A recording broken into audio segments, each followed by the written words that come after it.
They weren't just sandwiches. They were survival, spirit, and stolen heritage pressed between two pieces of forgotten bread. What was lost when we stopped passing down the meals that once held nations together? Fry bread tacos with bison were once a communal crown jewel. Golden, pillowy fry bread packed with seasoned bison meat, often shredded or pan-seared. This was not fast food. This was food that took time, skill, and sacred memory. You could smell the crisping dough from 100 feet away at community gatherings, powwows, or even just a family weekend. The bison brought not only nutrition but reverence, an animal that gave everything and once blanketed the plains. Back then, bison was hunted with care, shared without hesitation, and seasoned with more than salt.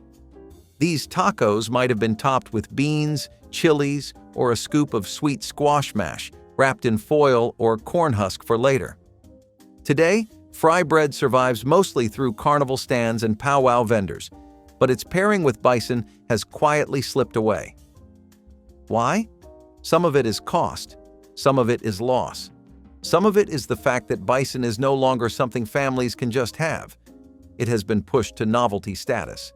And fry bread, once born of government rations and survival, has been pulled into an uneasy spotlight. But if you ever had one of these tacos as a child, you remember the warmth. You remember that feeling of being full, for once, in more ways than one. Smoked trout cornbread sandwiches were the northern traveler's treasure. Smoked flaked fish folded into thick slices of cornmeal bread packed tight for the road. It was not fancy, but it was powerful. Tribes along cold lakes and mountain rivers smoked their fish until it could last for weeks, then sandwiched it between pan-fried or stone-baked cornbread slabs. The result was portable, rich in protein, and layered with smoke and earth. A bite of this and you got the forest, the stream, and the campfire in one go. The sandwich was eaten on horseback, in canoes, or tucked in bark pouches during hunting treks. The trout, pink and oily, often mixed with herbs or wild onions. The cornbread was dense and hearty, able to hold its shape for days without crumbling. Today, these sandwiches are nearly extinct, replaced by crackers and canned spreads that barely hint at what used to be. The trout is still there, and so is the cornmeal, but the memory of pressing them together in survival and ceremony has faded. What was once instinctual is now sold separately at specialty food stores. Do we even know what we lost when the smoke stopped rising from those riverside camps? Acorn bread and wild berry meat sandwiches were forest sandwiches in the truest sense, built from the woods and eaten in silence under trees. The bread came first, made from acorn flour that had to be soaked, pounded, and leached of bitterness. It was a chore, a ritual, and a necessity. Then came the filling, thin slices of dried venison or rabbit, layered with crushed blackberries, choke cherries, or huckleberries, depending on the season. The sweetness cut the gaminess. The bread crumbled just slightly as you bit in. This was a sandwich that kept for days, that filled you up without making you heavy. It tasted like bark, rain, and sweetness after struggle. It traveled well. It honored the land. Native children once carried these into the woods like modern kids carry packed lunches. Now, acorn flour is a novelty ingredient. Dried game is bought in sealed plastic, and the pairing of both with wild berries no supermarket can replicate has been mostly lost. If someone handed you one today, would your mouth even recognize it as food or just memory? We stopped making these not because they were bad, but because we stopped doing the work they required. And maybe that is what hurts most. Three Sisters pocket flatbreads were the closest thing to soul food that the soil itself ever gave. Inside a warm flatbread pocket went a mash of squash, beans, and corn, the Three Sisters of traditional native agriculture. They were not just ingredients, they were family. Grown together, harvested together, and eaten together. The flatbread was made from maize flour or leftover mash from the harvest, cooked hot and fast on stone or clay. The inside could be creamy or chunky depending on the cook, and was often flavored with wild garlic or chili. Children would eat them running. Elders would eat them slowly. They were warm, golden, and grounding. But they are almost entirely gone now. replaced by mass-produced breads and flavorless substitutions. You can still find the Three Sisters on school posters or in museums, but not folded into a meal you can hold in your hand. We broke apart what was always meant to stay together, and in doing so, we lost not just nutrition, but balance. Who decided we did not need to eat this way anymore? And what else have we unlearned because of it? Elk jerky sliders on cedar buns were winter food with a scent you never forgot. Meaty, smoky, and soaked in the aroma of trees. This was not just lunch, this was ceremony. Elk jerky, cut thick and dried slow, was a prized food in the colder regions. When times were good, it got layered into small cedar-smoked buns made from flour mixed with bark ash or fir tips. Served at winter gatherings, these sliders were eaten cold or warm, sometimes dipped in broth or spiced oil. The cedar buns were not just flavor, they were preservative, story, and smoke all at once. The sandwich gave energy, preserved meat, and honored the animal. Today, jerky is processed and peppered with artificial sweeteners. The cedar has vanished, and so has the meaning. We made the meat last, but not the memory. What used to keep people alive through months of snow now lives in glass jars at gourmet stores. We call it rustic. We call it old-fashioned. But the people who made it were not trying to be cute. They were surviving. Can we even still taste the difference between survival and snack food? Maple venison biscuit sandwiches were the morning food of hunters, gatherers, and frost-covered fields. You could smell them from a distance. Grain-heavy biscuits cracked open with strips of venison glazed in maple syrup tucked inside like a gift. It was breakfast, yes, but also reward. The venison was lean and chewy, usually left over from stews or fire-cooked roasts. The maple syrup came from trees tapped by hand, slowly boiled down into a dark, sticky dream. When layered into biscuits made from wild or hand-ground grains, the result was a sweet, savory blend that filled the stomach and lifted the spirit. These sandwiches were often shared at sunup when the day was about to get long and hard. Today, you can find maple bacon on every diner menu, but maple venison? Almost never. The flavor has been replaced, commercialized, or forgotten entirely. But it once meant a good hunt, a warm hearth, a day that started with purpose. We traded it all in for drive-through versions that do not ask for anything from us. What do we lose when we stop earning our sweetness? Sunchoke and pine nut flatbread wraps were desert energy bars before energy bars existed. Sunchokes, those nutty, crunchy roots, were sliced thin, pan-roasted, and wrapped with toasted pine nuts inside maize flatbread. No sauce, no garnish, just sunlight turned into food. Southwest tribes used these for midday meals and travel snacks, giving bursts of energy without weighing the body down.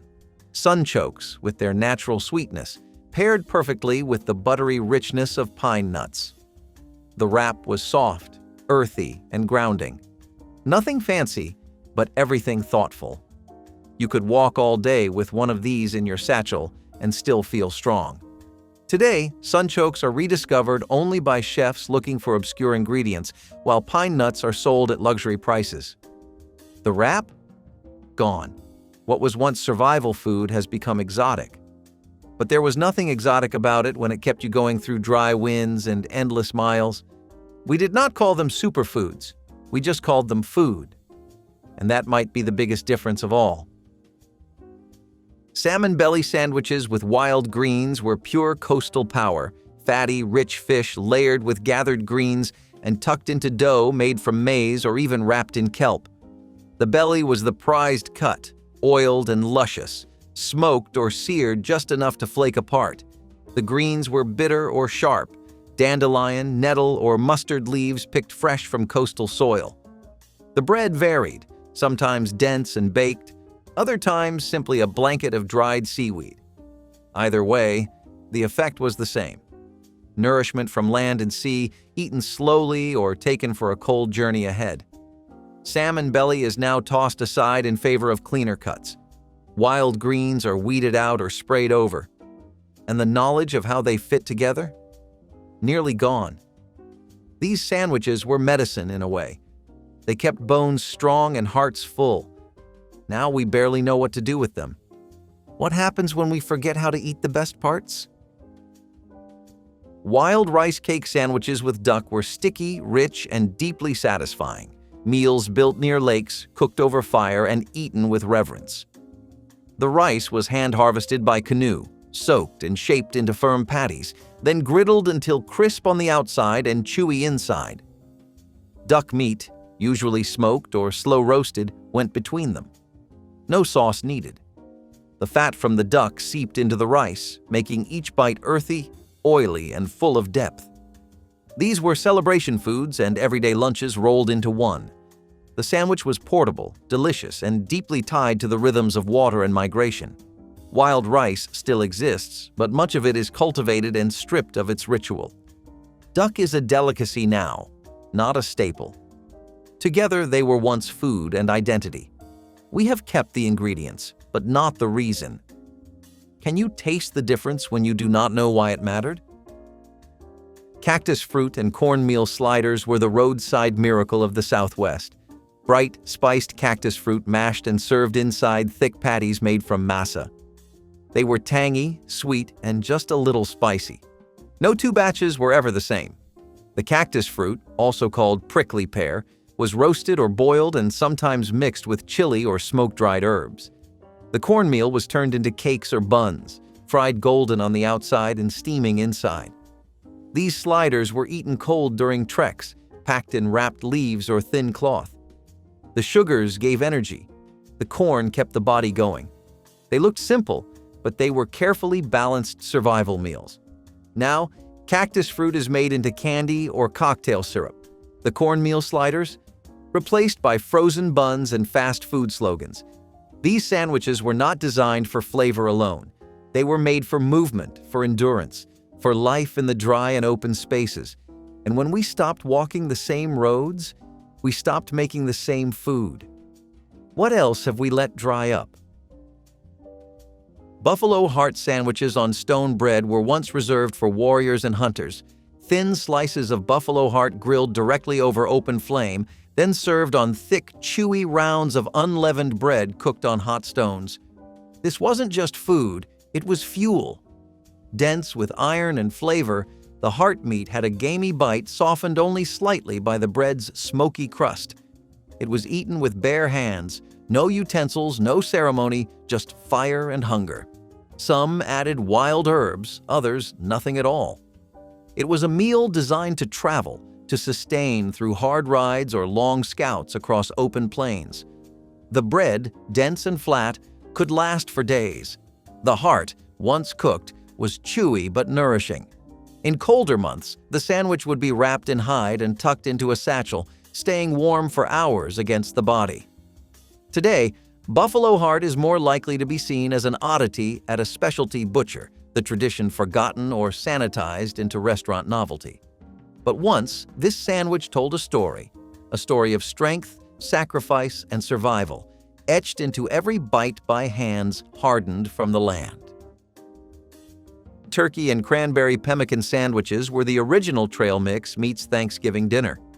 Dried shreds of wild turkey were pounded with rendered fat and tart cranberries, then pressed into dense cakes or layered inside split cornbread pouches.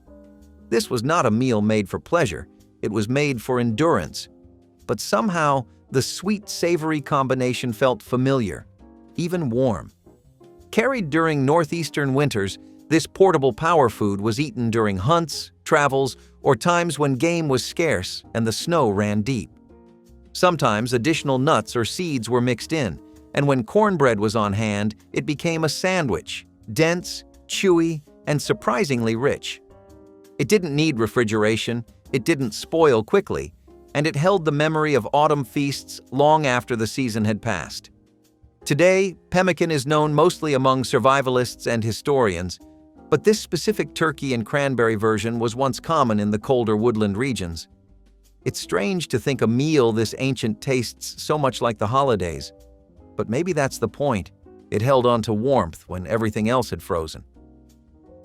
Ash cakes stuffed with smoked rabbit were the kind of food you didn't find in markets. You had to earn them. Made by burying cornmeal dough directly into hot ashes beneath a fire, The outer layer blackened and crisped while the inside steamed to tender perfection. Once cooled, the cakes were split open and stuffed with shredded smoked rabbit, seasoned lightly with wild herbs or nothing at all. This was real survival fare, prepared deep in the woods or beside a smoldering hearth. The smoky flavors from both cake and meat melted together, making the whole thing taste like it had lived beside the fire for days. You could eat it hot, or wrap it in cloth and take it out again days later. There were no condiments, no napkins, no fancy names, just hunger and ingenuity. Some tribes even used clay to shield the dough from burning, peeling it off once baked. Today, ash cakes survive mostly as a footnote in cookbooks, and smoked rabbit is a rarity outside of specialty game markets. But once, these sandwiches were warm, smoky lifelines through long, lean winters. Walnut paste and apple bark sandwiches sound like a woodland riddle, but they were once a clever traveler's snack. Walnut meats were ground into a thick, oily paste, protein-rich, slightly bitter, and deeply satisfying. That paste was spread onto thin sheets of dried apple slices, sometimes softened slightly by heat, other times left crisp and bark-like. The result was a kind of nut butter and fruit sandwich that could be folded up, packed away, and eaten on the go without spoiling.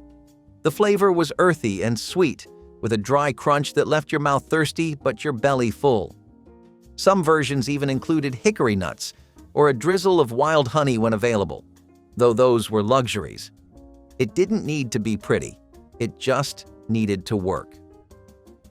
Today, apple bark is nearly unheard of, and walnut paste has been overtaken by peanut butter and branding. But this was the original trail ration, prepared without a kitchen, without a label, just hands, heat, and memory. Blue corn and mesquite sandwich cakes carried the breath of the Southwest in every bite. The blue cornmeal, nutty and rich, was mixed with ground mesquite pods to form small cake-like breads that smelled faintly of sweet smoke and desert wind. These cakes were sliced and stuffed with roasted squash or mashed beans, hearty, warm, and subtly sweet. Made for fieldwork, hunting, or ceremonial journeys, they were often wrapped in cloth or corn husks and eaten days later. No preservatives, no frills, just flour, fire, and food. Today, blue corn still survives in niche markets and fry bread festivals, but the mesquite flavor, so once integral to the Southwestern palate, is fading fast. These little sandwich cakes were a survival food disguised as something sacred. Opossum tail sandwiches with spice ash rub might raise eyebrows today, but in Southeastern traditions, they were once a beloved delicacy. The tails, slow cooked until the meat slipped off the bone, were seasoned with a rub made from charred herbs and spices. Yes, actual culinary ash. This gave the meat a smoky, aromatic flavor, unlike anything you'd find in modern barbecue. The ash rub wasn't just for flavor, it also helped preserve the meat slightly and added essential minerals to the diet. Back then, nothing was wasted. Opossum wasn't a last resort. It was a choice. Today, it's relegated to urban legends and offbeat cooking shows, but once it was part of regular tables and seasonal feasts. And in that context, it wasn't weird. It was just dinner. Juniper smoked trout with corn husk wraps was a mountain meal you could smell before you could see. The trout, cleaned and lightly brined, was smoked over green juniper wood until its skin crinkled and the flesh turned a warm, golden hue. Then it was laid inside softened corn husks, sometimes with a few foraged greens or slivers of root vegetables. The husks were tied like little packages and either steamed or left as is, depending on the region. Eaten hot, they melted in your mouth. Eaten cold, they still tasted like the fire. The juniper gave it an aromatic, almost piney undertone, and the whole thing could be carried without refrigeration for days. This wasn't a sandwich in the modern sense, but it had all the makings of one: protein, starch, portability, and tradition. But this humble parcel once fed travelers, traders, and shepherds on high cliffs and quiet lakes. Hazelnut and wild onion spread sandwiches were the definition of less is more. Made by grinding roasted hazelnuts into a creamy paste and folding in finely chopped wild onions, The mixture was then spread onto thin, grainy flatbreads. Sometimes the flatbread was made from acorn or chestnut flour. Other times it was just coarse ground maize. The result was earthy, pungent, and filling. This was a forager's lunch, light to carry, dense with nutrients, and quick to prepare. You could eat it cold or warm it slightly over stones. Some versions were spiced with foraged herbs or ramp bulbs. Today, hazelnut paste is something you find in chocolates and spreads, but in the old days, it was protein fuel from the forest floor. The onions? Pulled straight from the soil, not shipped in from a warehouse. Bear-fat biscuit sandwiches with currants were not made for dainty appetites. The biscuits, dense and crumbly, were enriched with rendered bear fat instead of lard or butter. This gave them a rich, almost savory depth, and when split and filled with stewed wild currants or berry jam, they became something close to dessert, though they were always eaten as real sustenance. Bear fat was prized not just for its high energy, but also for its medicinal and preservative properties. Currants provided vitamin C and a tart brightness that cut through the heavy fat. These sandwiches were eaten in colder climates, often during hunting expeditions or seasonal migrations. They traveled well and tasted even better after a day's work. Today, bear fat is nearly extinct from the pantry, seen more as a novelty than a necessity. But these sandwiches once carried people through winters and wilderness both. Roasted grasshopper cakes with choke cherry glaze were the original protein bars. Grasshoppers were toasted until crisp and nutty, then folded into a simple grain batter and cooked like pancakes or cakes. Once cooled, they were glazed with boiled-down choke cherry syrup, dark, tart, and sticky. You could eat them hot off the griddle or carry them for days. They were light but filling, with a crunch that surprised anyone unfamiliar. Grasshoppers weren't seen as strange. They were a respected source of clean, abundant protein. The choke cherry, with its deep red hue and sharp bite, added color and complexity. This was not a joke food. It was real fuel, prepared with care. Today, we shy away from insects on the plate, calling them pests instead of provisions. But once, these little cakes were survival in a pocket, nourishment in a bite, and proof that the land always provided. You just had to listen. Prairie chicken was once so common on the plains that people barely looked twice when it landed on their plate. These days, you'd be lucky to spot one outside a conservation area. But back then, its lean, almost pheasant-like meat was a staple for hunters and homesteaders. Sandwiches were built around it, typically layered inside a dense cornbread pocket with spicy mustard leaves gathered from nearby fields. The cornbread wasn't the sweet version we know today either. It was rough, baked in cast iron or even directly over coals. The mustard leaves added bite and helped cut through the meat's earthiness. Sometimes wild onions or a dab of rendered fat made their way into the mix. It was a sandwich built from necessity but remembered with pride, a true frontier meal that's all but vanished in modern kitchens, except maybe in memory. Wild plum and smoked turkey in early native pitas. It sounds like something out of a high-end cookbook, but it was a winter staple for many northeastern tribes. The turkey, smoked over slow embers with bark and pine, kept for weeks. The wild plums, boiled down into a thick, tart chutney, added both preservation and punch. The pita wasn't quite what we imagine today. It was a thin cornbread round, flexible enough to fold but sturdy enough to hold meat and fruit. Each bite was smoky, tangy, and just sweet enough to feel nourishing. In the lean winter months, this sandwich wasn't just practical, it was brilliant. High in protein, balanced in flavor, and compact for travel. Hunters carried them, mothers packed them, and elders handed down the recipe orally. Now it's barely remembered outside food anthropology circles, but it deserves a place among history's great handheld meals. Somehow, ancient practicality always had a way of tasting good. Juniper berry roasted squirrel isn't a punchline. It was survival food that somehow managed to taste like it belonged at a campfire banquet. When meat was scarce, squirrels were plentiful, especially in wooded regions where they practically fell into the stew pot. Roasting them with crushed juniper berries gave the gamey meat a bright, piney lift. Once tender, the meat was shredded and packed into flatbread, usually made from whatever grain or seed flour was on hand: acorn, corn, or even cattail. The sandwich was small but rich, chewy but satisfying. Hunters ate it on the trail, families shared them during autumn gatherings, and kids likely learned early not to waste even the tail. Juniper helped with digestion too, making it medicinal as much as flavorful. Today, most folks would turn up their noses at squirrel meat, but back then, it was simply another part of the land's offering. One bite of that peppery, slightly wild sandwich, and you'd understand. It was rough country cuisine with a surprising touch of finesse. Fire-roasted corn and lard biscuits filled with salt pork were built for cold mornings and colder travel. These dense, flat biscuits were nothing like the fluffy ones we know today.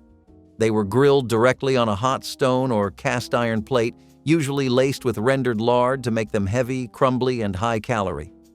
The filling was salt pork, thick, briny, and greasy in the best possible way. When cooked low and slow, the pork turned tender and spreadable. You'd slice the biscuit open, slap in a hunk of pork, maybe add a smear of bean mash or wild herbs, and you had a sandwich built to fuel hours of labor. Nomadic hunters packed them along migration paths. Trappers kept them in their satchels near the river. Salt preserved the pork, and fat preserved energy. The biscuit acted like an edible canteen, keeping everything safe and dry inside. This sandwich was pure necessity, but also pure grit. It tasted like smoke, salt, and survival. Mussels and wild garlic on water lily cakes might be the most elegant riverbank meal you've never heard of. These freshwater sandwiches were built by hand, slowly. First, the mussels were gathered and steamed in fire-pitted clay pots until their briny shells popped open. Then came the wild garlic, sharp, pungent, and ground into a sort of paste. All of this was layered onto cakes made from dried groundwater lily root, which had a sticky, chewy texture once steamed. The cakes were small, almost palm-sized, and carried just enough sweetness to contrast the garlicky shellfish. You'd fold one over like a taco and eat it fast before it cooled. It was a favorite among river-dwelling tribes, especially during summer foraging season. Despite its simplicity, it offered rich protein, cleansing greens, and even a medicinal edge. These sandwiches never traveled far. They were meant to be eaten feet from where they were gathered. That's probably why they vanished so quietly. Maple-sweetened acorn butter sandwiches with dried apple slices were the original trail snacks, sweet, dense, and packed with energy. Acorns, when properly leached and ground, created a thick, nutty paste full of calories and nutrients. Stir in some early-season maple syrup, and suddenly it tasted like dessert.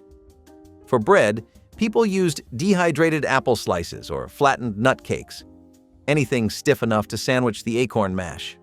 The result was chewy, slightly crumbly, and naturally sweet without being cloying.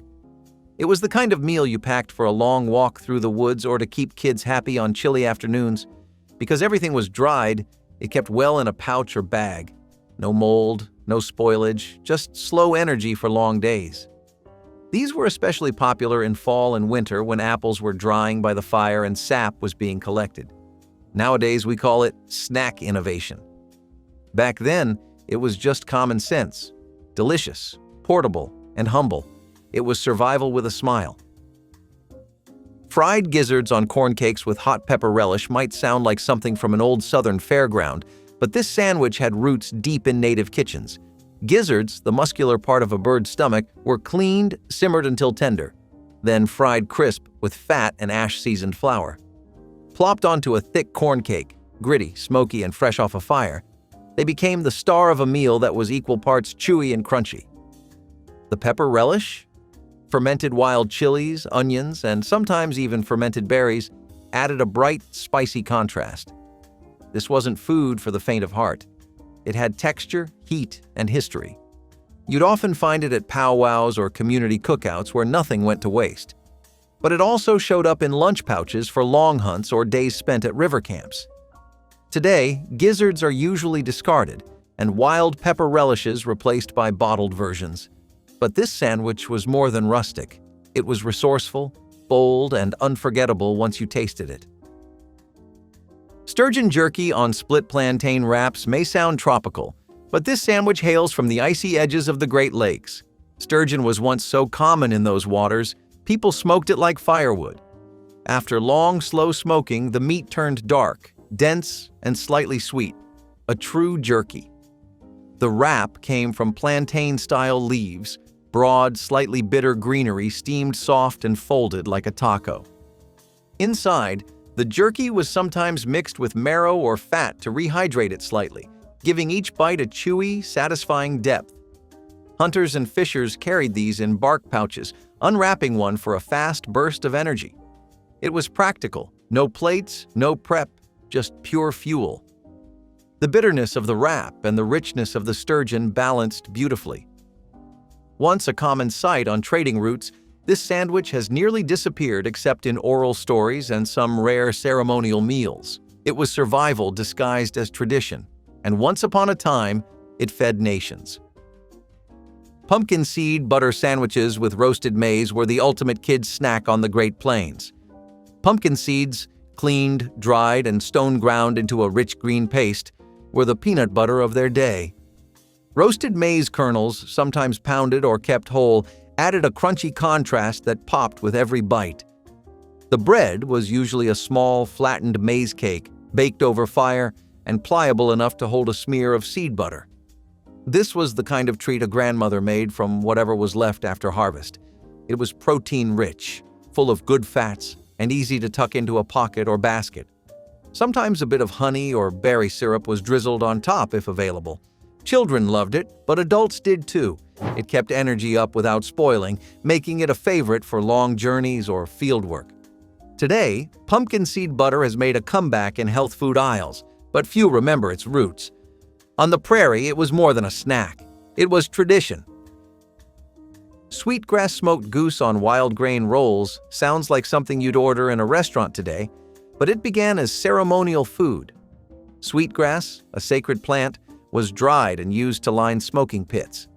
When goose breasts were laid over the smoke, they took on a fragrance that was both sweet and earthy. The meat was then sliced thin and placed in rolls made from mixed wild grains, amaranth, goosefoot, and maize, all stone ground and steamed into soft loaves. This wasn't everyday food. It was reserved for special events, naming ceremonies, seasonal festivals, or treaty gatherings. The flavor was subtle, layered, and deeply rooted in cultural memory. Eating it was more than nourishment. It was communion. Each bite connected the eater to the land, the water, and the ancestors who passed down the recipe. Today, very few know how to smoke with sweetgrass or bake with those grain blends, but in certain circles, the tradition lives quietly on, passed from hand to hand, one loaf at a time. If any of these long-lost sandwiches made you hungry, leave us a comment, tap that like button like it's a biscuit on a griddle, and subscribe.